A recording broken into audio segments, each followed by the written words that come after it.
Olá, amigos e irmãos, Shalom Adonai a todos. Estamos aqui para mais um domingo. Domingo passado foi dia 28 de abril. Infelizmente não deu para gravar o vídeo, porque foi meu aniversário, né? 52 aninhos de vida, e ficou muito intenso o dia, né? E não deu para gravar o vídeo. Mas estamos aqui hoje, né, com mais uma palavra de Deus para alimentar a nossa vida, não só a sua vida, mas a minha vida, que já foi alimentado com essa palavra desde sexta-feira, e muito ansioso, porque eu não gosto de gravar outros dias, né? A palavra do crente é sim, sim, não, não. O combinado tem que ser o certo, e o combinado com o Senhor Deus é eu gravar isso no domingo de manhã. Então hoje é domingo, dia 5 de maio, né? E nós estamos aqui para poder gravar essa palavra. E eu queria falar nessa manhã sobre, né, as 3 fases do Espírito Santo sobre nossas vidas. E eu vou deixar uma leitura aqui em Êxodo, capítulo 3, versículo do 1 ao 3, que diz assim: Moisés apacentava o rebanho de Jetro, o seu sogro, sacerdote de Midian. E levando o rebanho para o lado oeste do deserto, chegou a Horebe, o monte de Deus. Ali o anjo do Senhor lhe apareceu numa chama de fogo, no meio de uma sarça. Moisés olhou, e eis que a sarça estava em chamas, mas não se consumia. Até aí, irmãos. Na verdade, é do versículo 1 até o 2. Versículo 1 e 2. Então, Moisés aqui está vivendo, desculpa, basicamente o segundo ciclo da sua vida. Moisés passou 40 anos no Egito, né, sendo criado dentro do palácio com Faraó, e a sua mãe colocou no rio, né, ao qual chegou até a filha de Faraó, e foi criado ali, né, dentro do palácio. E durante 40 anos, Moisés, ele teve uma educação de um povo que não era seu, né? Teve a oportunidade, porque o Egito naquela época era um país ao qual tinha muita ciência, tecnologia, né? Muito estudo filosófico, entre outros, e Moisés pôde ser ali preparado, né, durante 40 anos dentro daquele palácio. E vendo o povo, né, israelita ali sendo massacrado, sendo humilhado, né, e quando ele se toca que aquele povo ali é o seu povo, que ele pertence àquele povo, né, o Espírito de Deus toma ele de amor por aquele povo, de um olhar diferente para aquele povo, né, ao qual ele, ao defender um do seu povo, acaba matando um egípcio e indo para o deserto. E quando ele mata o egípcio, ele vai para o deserto, começa a segunda fase da vida de Moisés. Então Moisés, ele encontra uma família, ele se casa, passa a ser pastor de ovelhas. Deus coloca ele ali naquele momento, né, com aquela família, exercendo uma função que para os egípcios era uma função, né, que não tinha muita importância, né?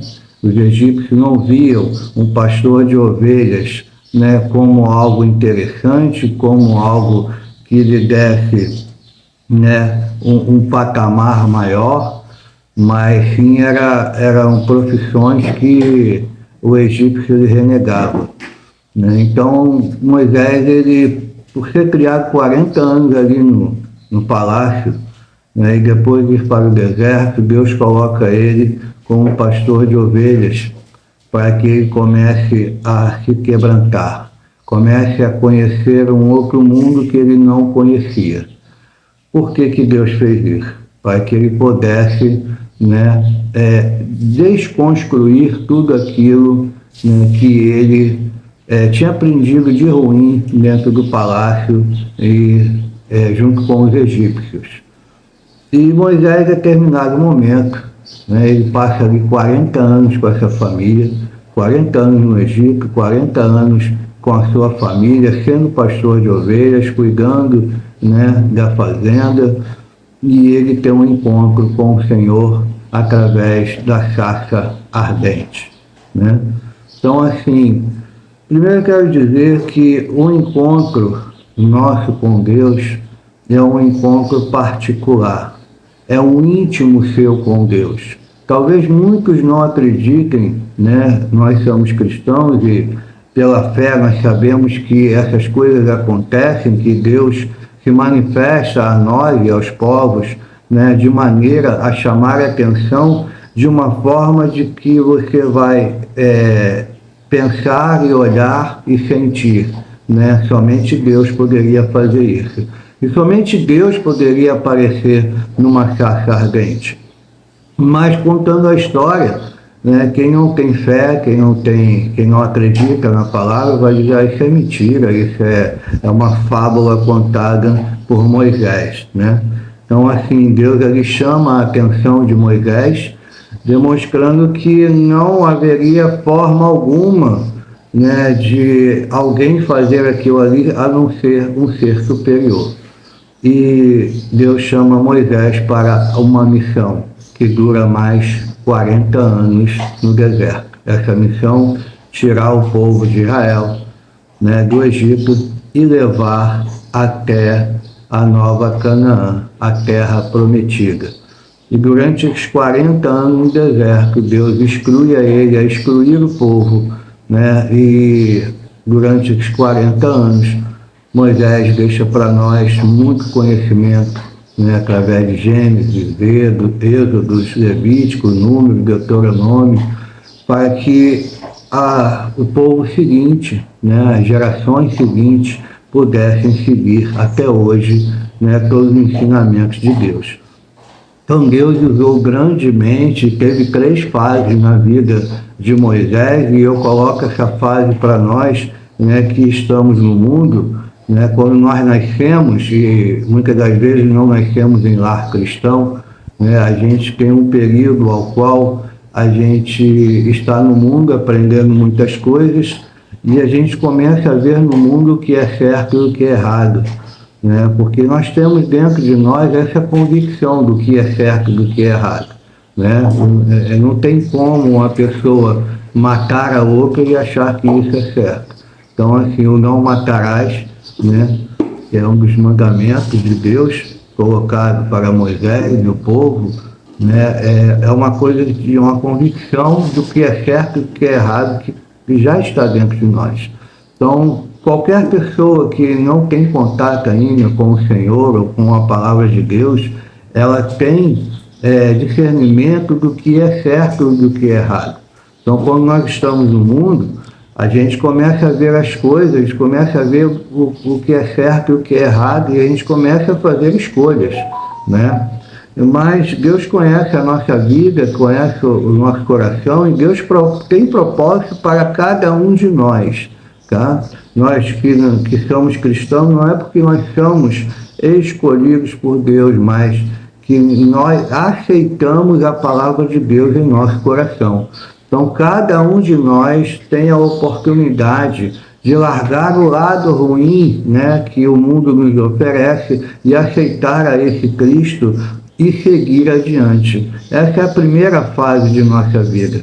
E quando Deus nos apresenta, assim como apresentou a Moisés, dizendo: esse não é o teu povo, essa não é a vida que eu quero que você viva, vou mostrar aqui o povo ao qual você pertence, né? E nós conhecemos a igreja, nós conhecemos os cristãos, pessoas de amor e coração quebrantado, né? E começamos a ver e a conhecer um Deus que nós não conhecíamos antes, e esse é o primeiro contato. E o Senhor nos separa e começa a trabalhar o nosso coração, trabalhar a nossa vida. Outrora, aquelas pessoas e o ambiente que nós vivíamos, Deus já começa a nos tirar dali, para que possamos viver um outro momento, né? Um momento ao qual podemos chamar um momento de limpeza. Os 40 anos ao qual Moisés viveu, né, ali com a família, sendo pastor de ovelhas, foi um momento de limpeza em seu coração, para que ele pudesse verdadeiramente, quando visse aquela sarça ardente, o encontro com Deus, ele pudesse estar de coração quebrantado para assim seguir as ordens de Deus. E nós começamos a nos quebrantar, o Espírito começa a trabalhar em nossas vidas até o momento que tem um chamado da missão que Deus tem para a tua vida.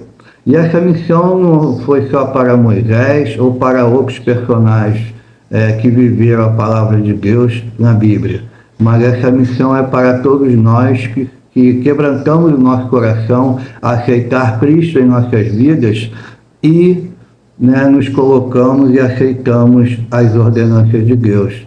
Nós precisamos buscar em Deus aquilo que Ele tem sobre propósito em nossas vidas. Mas eu não sei falar direito, eu não sei, né, me vestir direito, né, eu não sei como me portar para poder falar da palavra de Deus.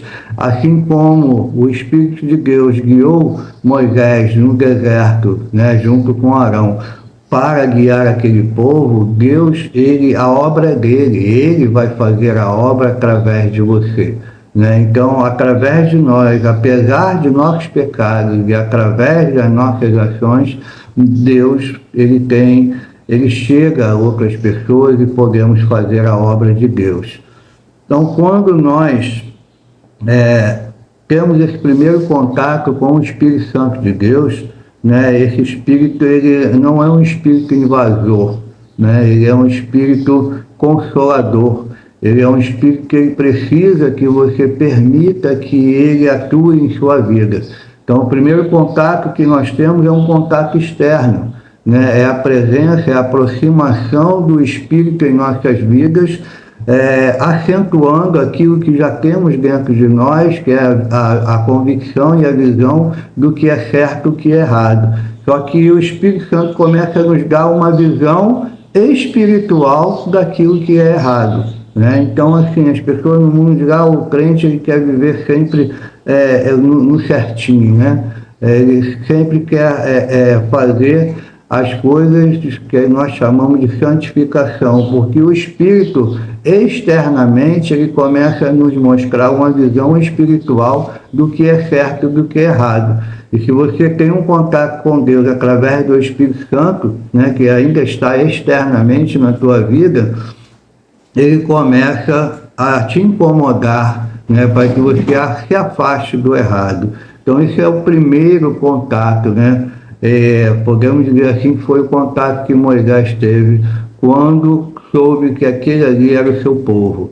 Então, nós chegamos até uma igreja, conhecemos alguns irmãos de Cristo, e eu posso dizer, não querendo ofender nenhum familiar meu, mas muitas das vezes tem irmão, amigos mais chegados do que irmão, ou seja, tem irmãos da igreja mais chegados do que parentes, porque acabamos nos tornando uma família ali dentro com os mesmos pensamentos. Então, o Espírito ele te leva à comunhão com a igreja, à comunhão com os santos, para que você possa enxergar o novo mundo, começar a viver os propósitos de Deus. E quando a gente começa a aceitar isso, começa a ouvir a palavra e o ensinamento que o Espírito tem para nos dar, nós já estamos preparados para que esse Espírito viva dentro de nós. E vivendo dentro de nós há os frutos do Espírito Santo de Deus, que é o domínio próprio, o amor, a sensibilidade, a benignidade. Eu tenho vários vídeos aqui falando no canal sobre os frutos do Espírito Santo. Então, que a gente começa a ter esses frutos dentro de nós, e o semblante do Espírito de Deus porque nós já estamos quebrantados o suficiente para aceitar esse Espírito dentro de nós e permitir que ele haja através de nós, né, demonstrando um novo ser, uma nova criatura, né, que nós possamos, né, quebrantar cada vez mais o nosso coração para que esse Espírito venha dominar a nossa vida, né, e que a gente possa viver aquilo que Cristo propõe para a nossa vida, né, que é viver diante da presença e da palavra e do domínio de Deus. Mas quando nós entendemos e enxergamos, né, tivemos o primeiro contato externo com o Espírito Santo e depois permitimos que ele viva em nós, porque começa a haver a transformação de vida, Deus nos apresenta logo após a missão, né? Então, em 3 períodos, Moisés teve 40 anos no Egito, 40 anos com sua família, sendo quebrantado, e 40 anos no deserto, né, fazendo a sua missão, ao qual ele já tinha sido preparado desde criança. E Deus te conhece desde o ventre da sua mãe. Ele te preparou justamente porque quando você aceitar esse chamado, ele tem para você uma missão. Que missão é essa, pastor? A primeira missão é levar a palavra de Deus a toda criatura. Amém?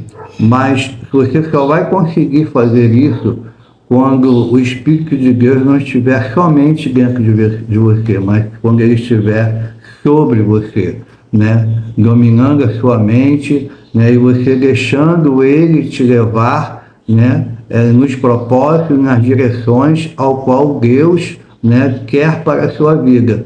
Então, como é que acontece isso? Se hoje, né, alguém falar assim, né, Deus falar através de sonho, através da sarça, através do que for, né, e falar para você na sua vida, larga tudo e vai para a África, né, fazer a minha vontade, larga tudo e vai lá para a Amazônia, né, pregar lá para os índios.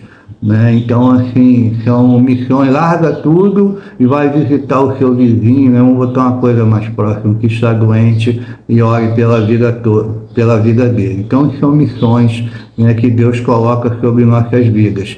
E nós só vamos aceitar isso, né, como a ordenança de Deus. E nós só vamos largar tudo que temos para fazer a vontade de Deus, né, que primeiramente Deus gerou fruto dentro de nós através do Espírito e nós aceitarmos o domínio dele sobre as nossas vidas. Então, permita que o Espírito de Deus domine a sua vida. Passe a orar, a buscar a Deus, a direção ao qual Deus quer para você espiritualmente. Porque há uma missão sobre as suas vidas, né? Há frutos que nós queremos apresentar no dia do juízo final. Então você foi chamado para essa missão, para que no dia do juízo final você possa falar, eu combati o bom combate, né? Então, assim, se você ainda está na primeira fase ainda, né? Você é novo convertido, né? Acelera esse processo, amém? Deixa Deus agir na tua vida, o Espírito Santo te mostrar os frutos, né? Como é que a gente sabe que a gente já está com esses frutos, né? Quando a ira já não está dentro de nós, o sentimento de vingança, o sentimento de rancor, né? E entra o sentimento de bondade. No momento de conflito, você tem um domínio próprio para que você possa sair daquele conflito sem estar em conflito com alguém, né? Então, assim, você tem um domínio que alguém te xingou, alguém cometeu algo contra você, mas você vai entregar na mão de Deus, você vai orar e Deus vai agir naquilo ali, porque nós sabemos que as forças malignas estão agindo através do conflito, seja no lar, seja no âmbito familiar, seja no trabalho. Então a gente começa a ter as visões espirituais que Deus nos dá através do Espírito, né, para que nós possamos seguir a nossa vida. Então, acelere esses passos, porque Deus te chamou e Ele precisa de você para cumprir essa missão, né? E que você possa alcançar a tua família através dessa missão, possa alcançar as pessoas do teu trabalho, da tua comunidade, né? Porque Deus quer te usar grandemente, independente de quem você seja. Se você é um analfabeto, se você é um letrado, se você é gordo, é magro, branco, negro, não importa. Para Deus, o que importa é que você esteja, né, em espírito e em verdade, né, prostrado diante dele, aceitando a missão que ele tem para a tua vida. Amém? Espero ter contribuído nessa manhã. Né? Compartilhe esse vídeo, ajude o pastor Luciano Veloso a evangelizar, né? Que Deus grandemente possa abençoar a tua vida durante toda essa semana, amém? Aquele que está com conflito no lar, que o Senhor possa, né, estar enviando o Espírito e os anjos a trabalhar a teu favor, né, que abra portas de emprego, que haja cura na tua vida, no teu lar, se tiver alguém enfermo, né, e continua na presença de Deus, ouvindo e lendo a palavra de Deus, para que você possa estar instruído a fazer aquilo que Deus te chamou para fazer. É uma particularidade sua e dele. Então busque a voz de Deus sobre a tua vida. Amém? Shalom Adonai a todos.